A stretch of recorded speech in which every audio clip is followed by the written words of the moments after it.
Could a simple conversation dramatically change the course of your career or catapult you to new levels of success? Welcome to the Lawyer Millionaire. I'm your host, Darren Wirtz, financial planner for law firm owners.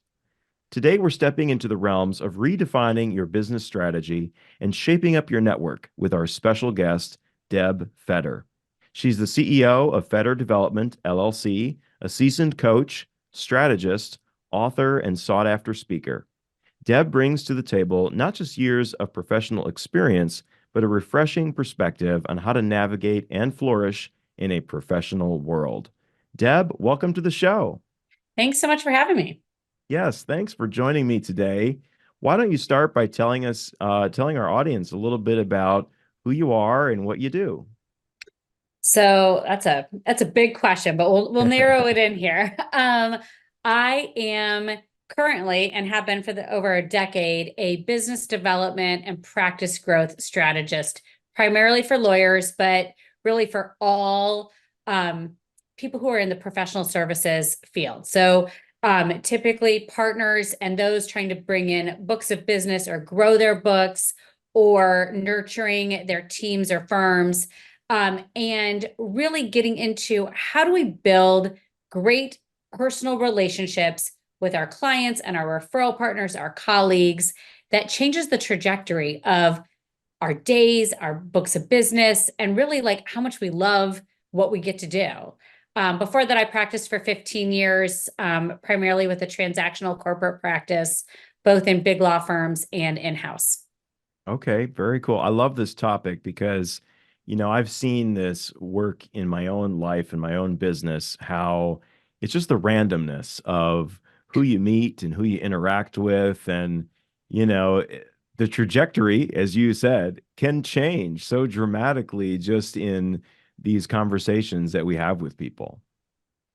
There's a story I tell that I had a invite on my calendar pop up to join a meeting. I didn't even know what it was about, right? And I didn't really understand it, to be very fair. And I've actually gone back and looked at it to be like, was I just not paying attention? Nope, it really was like not quite clear. But I got on, and this one conversation, somebody asked a question about coaching and resources. And in the part of the conversation, it was just very natural. I said, hey, listen, happy to share some ideas with you. It has grown into the most magnificent relationship. And so many great things have come out of that. And it's just, I showed up, right? I didn't Yeah, exactly know what it was for, but I was willing to just show up and be in the moment. And it worked out, magically. I love that. That's so great. Now as you mentioned, you have a background in law. I'm curious, how did you go from lawyer to now coach and working with lawyers? What was that transition like? So it was actually I started the transition before I went out on my own. I had been in-house and came back to the big law firm that I'd started at to kind of finish my career. I didn't know I was finishing. I was just transitioning back. And that experience of having been in an in-house leadership and then now back in a firm, I really started to notice how we could be better together. And I started getting really curious about what are ways that we could help each other out, simplify things, and how a lot of the advice out there seemed to be the hard way, right? Like play the Hmm. long game, do all this, try to be everything and everywhere. And I was like, I had little kids at the time. My mom had actually passed away, like, or was sick at the time. It was just a lot going on. Like life was happening, right? And I was Yeah. like, there has to be a way for us to do this maybe differently or be better together and still get to have great careers, great clients, and it not have to stop when life happens. And I'm that person who, when I see opportunity, I really have to go explore it. Like I do walk into restaurants and want to sometimes reorganize them. Like I see like, oh, if we moved the line over here, look at how amazing that would be. And I will say that my family has taught me just not to mention it. Like I keep it to myself. I'll be like, wouldn't it have been better if that, but I don't go there. But that's really what I do. I did it as part of my practice, right? I was working with companies and in-house departments and how do we streamline things and make it easier, right? Hmm. How can I help you make this all better, right? And then that translated to coaching and consulting. And after a while of doing that within that organization, I then transitioned out on my own. Okay. Okay. So you kind of experienced some of these needs and urgencies in your own work and thought, hey, I want to bring this to other attorneys and help them as well. Yeah. Yeah. And I also recognize that I probably didn't know it at the time, but I was raised in a family environment. First of all, I was raised by two entrepreneurs, and really like sitting down at the table at dinner was like you came prepared for the conversation. And I didn't really know until later on in life that like not everybody's dinner table like always looked that way, right? Like, and just Mm.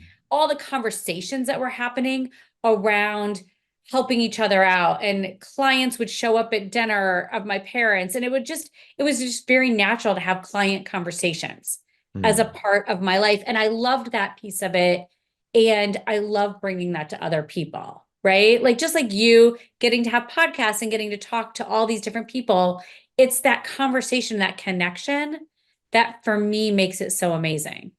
Yeah. Yeah. So you are naturally good at this, it sounds like.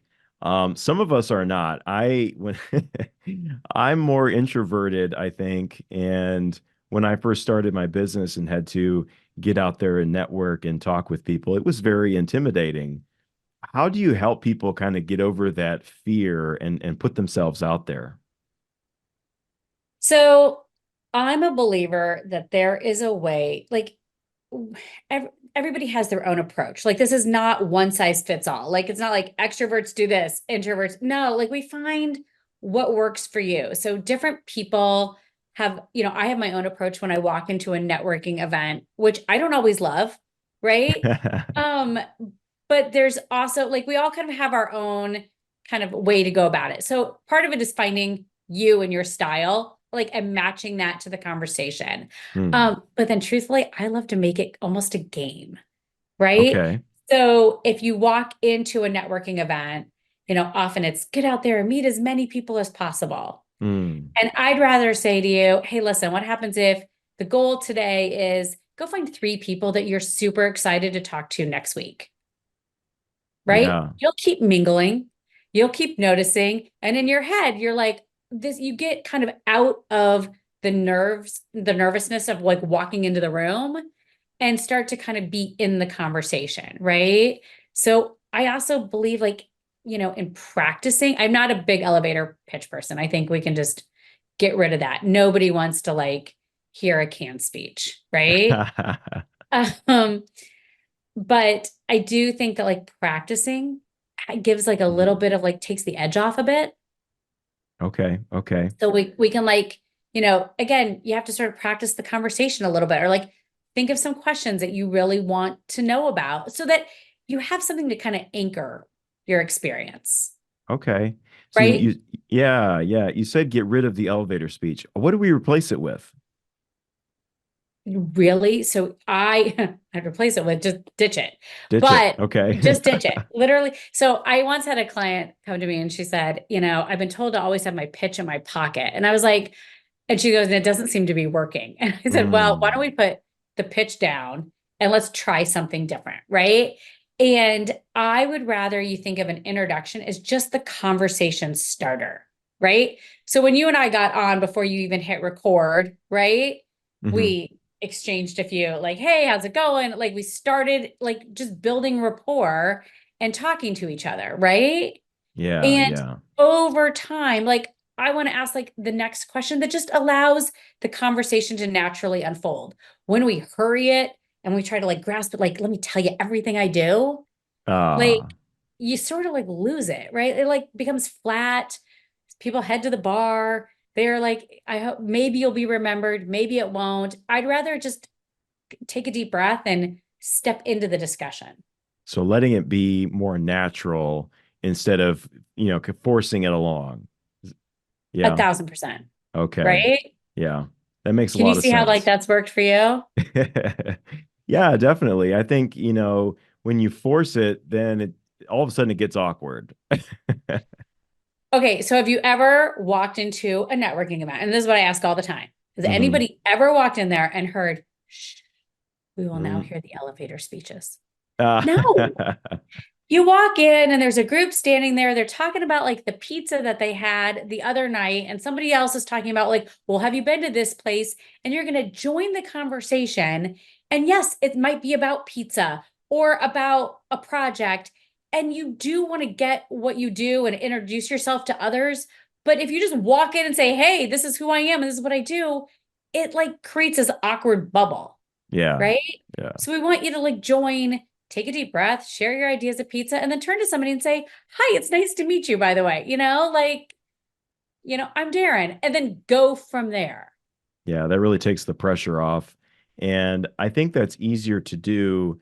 I've experienced that a little bit in my business. It's easier to do kind of once your business is a little bit more established. And then I find myself going to networking things and I can just relax a little bit more and just like have conversations with people. And the ironic thing is that almost is more successful.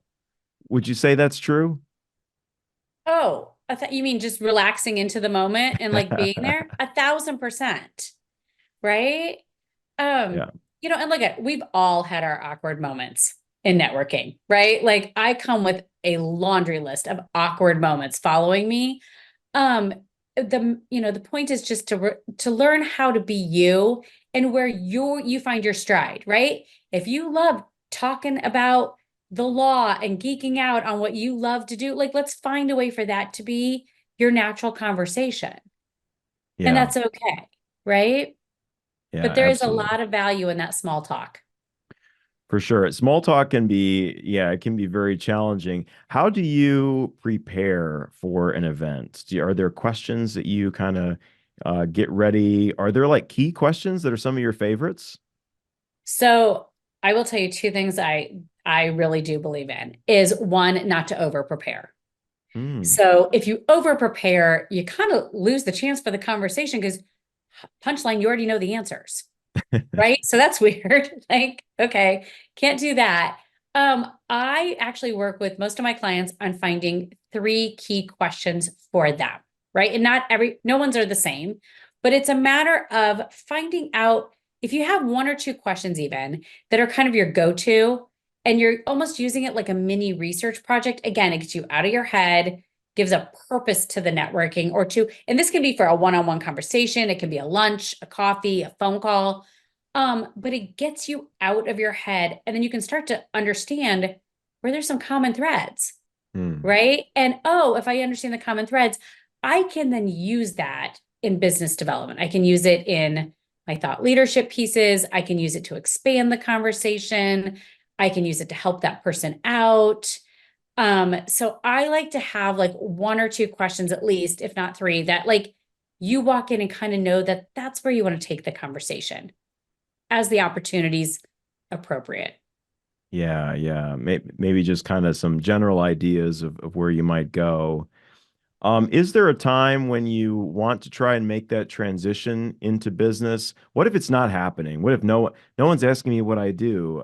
What do you do then? Okay, are we at an event or are we at like a one-on-one kind of conversation? I need an event that we're at. Maybe we're in like at a breakfast event or something like that. Okay. I'm like, I need you to set the scene for me. So I think at some point asking somebody what they do and being like, that's so interesting because what I do is this. I see it this way, and using it as a transition. So there's a time where we have to pivot and learn. And Mm, at that point, then start to share a little bit more about what we do. okay. Okay, that makes sense. Do you have maybe a personal story or anecdote that you could share with us about how a conversation that you had, a networking event, turned into something or drastically impacted your business? Well, okay. So I tell this story in my next book, that one of the very first networking events I went to, you maybe can't tell from me sitting right here. I'm not tall. Okay. Let's just Okay. start with that. I am not tall. And it was like one of the very first cocktail parties that I'd gone to and like business contact cocktail parties. And I turned and it was a very crowded room. and my head hit the tray of champagne flutes. Oh no. And yes, okay, like so bad, like you can't imagine the horror, right? And it Hmm. landed on the client. Oh wow. Okay, so there's many a people who would think you're never recovering from this. Like just stay away from all networking events. I am still friends with that client. We joke about that day. It was never something that was held over. I mean, it was joked about for certain, right? Yeah. But it was not like it was one of those things where I just had to own it. But like because of it, it almost allowed like a different relationship to unfold. So I always tell people, Hmm. look, you can recover from anything. I recovered from literally flipping a tray of champagne.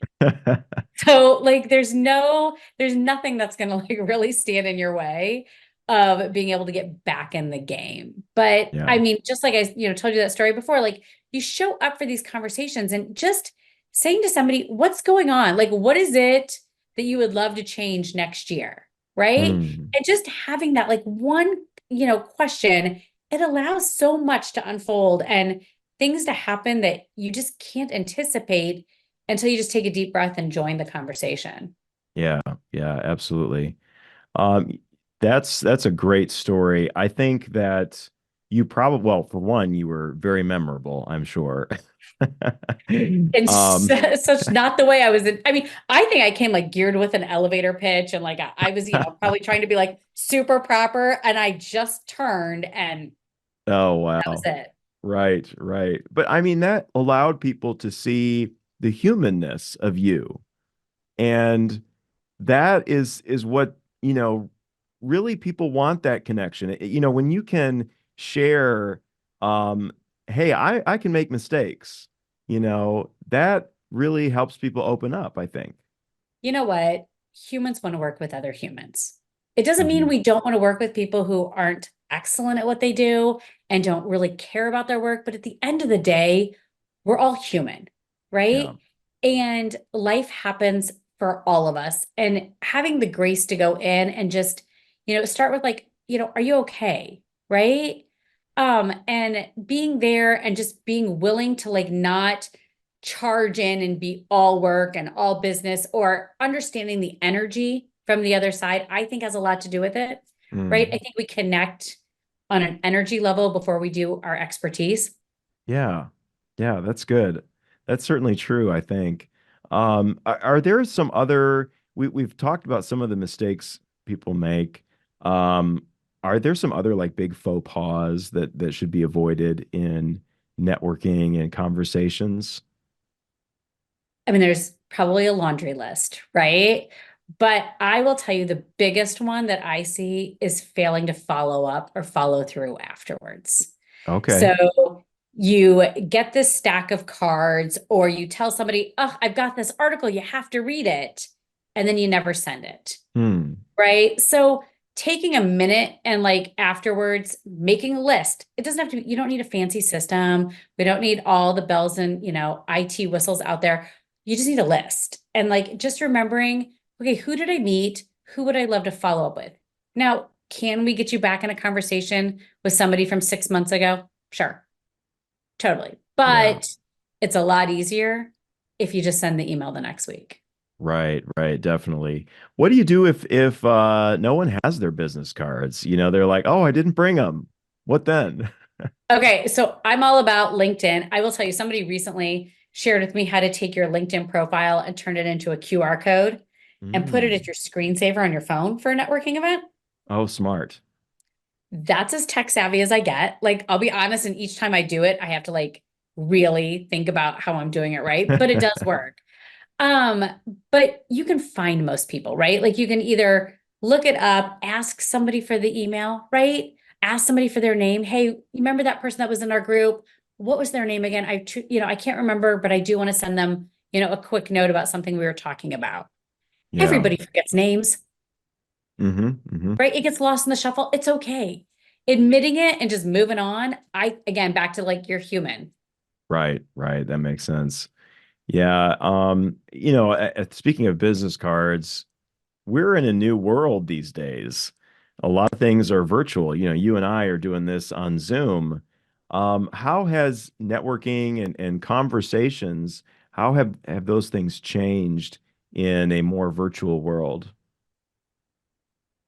Okay, so pre-pandemic, I believed this, but obviously the pandemic proved it to be true, is that we have to be able to work and connect without having to race to coffees and cocktail parties and networking events. I think we gained that skill set or enhanced it through the pandemic. Hmm. I think that you have to be more intentional about it, right? So, Okay. um, not to age myself, but when I started practicing law, right, way back when, there were no, we didn't even, I think we had laptops, but like to get Wi-Fi, I mean, there was no Wi-Fi. That didn't exist, right? Yes, that just aged me. But um, you showed up at the office and you were dragged to client meetings and you sat on a landline conference call, right? All the time. And you built connections in your network and had the conversations just naturally. Okay. Now you have to be more intentional. You have to find out like what are the days that other people are going into the office to be there when they are. You have to make a plan. I can't tell you, I'm a big pick up the phone and call people. And it throws a lot of people for a loop of like, shouldn't we have a scheduled? We need to put it on the calendar. And I'm like, I'm just going to call you, or you can just call me. Yeah. Right. And that's people want to like have a set time. So again, knowing how other people work and how they like to work now, it just takes like a little bit extra step, I feel like. Have you seen that? Yeah, so you have to actually make a plan and be proactive with it. And I think a lot of that networking happened accidentally. It was Yeah. like, well, there's these events and I can just go to these events and I can network. Well, Right. now it's like, okay, maybe I should create something. Maybe I should create a group that meets on Zoom or, schedule a group meeting with some referral partners where we can chat virtually. Yeah, you're so right. Making that purposeful because it can be so easy just to, hunker down in my office and, I'm just here by myself and you gotta, And listen, yeah, that gets lonely. yeah. Right? So I like, even within a law firm, I like to tell people host office hours. If Mm, everybody's working remotely, just be like, listen, I could use some company working today. Either I'm going to jump on a Zoom room and bring your stuff, bring your coffee. We'll talk, we'll get some work done. We can answer questions, but we can like just be working together or grab a conference room when everybody's actually in the office and just all meet up to work together, like almost like a coffee shop environment, right? But yeah, make a plan to connect. yeah, yeah, absolutely. Deb, are there other big challenges that you are helping attorneys with or that attorneys are asking you about these days? I work a lot with people trying to figure out how do I would love to build a book, but how am I possibly going to fit it into my day? Hmm. So a lot of my work, as a foundation centers around organization, productivity, crunching time to like really understand how to get to those big priorities and goals. Um, and I've developed programs over the years that address just that so it can open up the time and the space to be able to nurture your client relationships and to really, figure out what to do next, right? That's one piece. And the other is how to use your conversations to inform your thought leadership, your LinkedIn keynotes, articles, what you're creating to make sure that it's impactful. So you're not just shouting to the wind, and hoping that it resonates with somebody, but you already know that it resonates because you cultivated this knowledge with your clients rather than just for them. Yeah, absolutely. Okay, so you mentioned productivity. Give Yeah. us give us a hack. What's your big hack right now or favorite tool or tip that you're really excited about right now? Okay, this might get me in trouble for how I tell the story, but I'm just going to do it. So, I always say you need to clean like your family just called and they're coming for dinner, right? So, like if I start out on a Saturday and I say I'm going to clean the house, I can get to Sunday night and I've done nothing. Do you know the Hmm. feeling? Hmm. Okay, see, yep, I can tell. You're like, totally there. But if your family calls, right, and insert relative of choice in your head, and they say, we're coming over, we'll be there in 15 minutes. How fast can you clean your house? Oh, well, if I get moving, yeah, I can You do get it pretty moving, quick. right? Oh, I can have dinner going, a table set, and the house cleaned 15 to 20 minutes. You're talented. I've got a lot of practice at this. Okay. Like Yeah. I'm good at this. So, but that's how we need to tackle certain tasks in your day. Like I like to think of them as work errands, right? So you've got home errands, the grocery store, the dry cleaners, the bank. You have the same things for work. Those little errandy things can suck up a whole day, Hmm. right? And instead, what we need to do is we need to crunch our time and how we tackle them and then move them out of the way, get our real work done or our real business development focus. And from there, like start to see, things happen and then go back and forth and knowing how to get into those little tasks without it like really taking over. Hmm. Okay. What does that look like? Is that just like a mental shift? Like, okay, I'm gonna crunch down in this certain block of time and tackle these items. Okay, so two things. One, I'm all about the 5-minute email triage, right? And I do not mean start at the top and answer your emails. I mean, set a timer for 5 minutes and delete, file, sort, and turn into tasks. Your inbox cannot be your filing cabinet, nor should it be your to-do list. Hmm. Okay.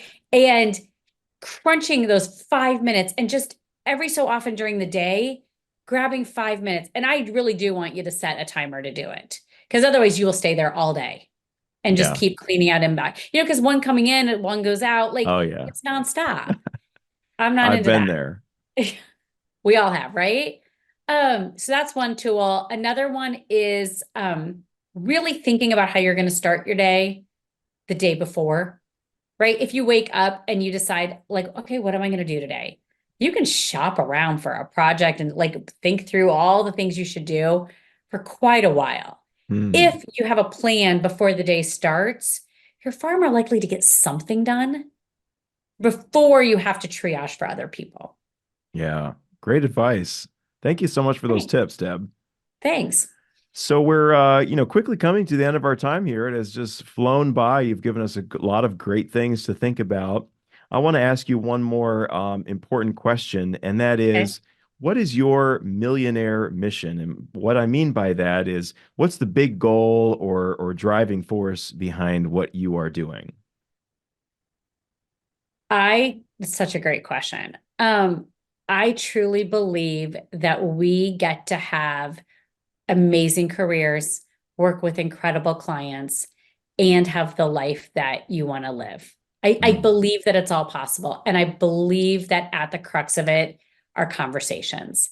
And when we can engage in curious conversations and support each other, it's a game changer for the industry. It's a game changer for the professional space in our world, right? Like building community, I think is more important than ever. And if I can have one piece of helping others connect into those great conversations, it really that's the magic to me.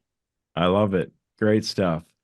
Well, Deb, would you please share with our audience, how they can learn more about you and get in touch with you, and any last tips you have for us?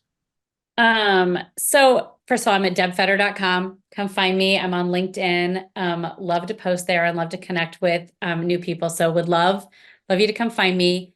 I have a couple things. I have a scorecard at debfeder.com/scorecard that really looks at your conversations and your clients and your days and lets you kind of figure out what's that next best step. It is not like there's nothing weird that's going to send you an email that says you're an organization guru.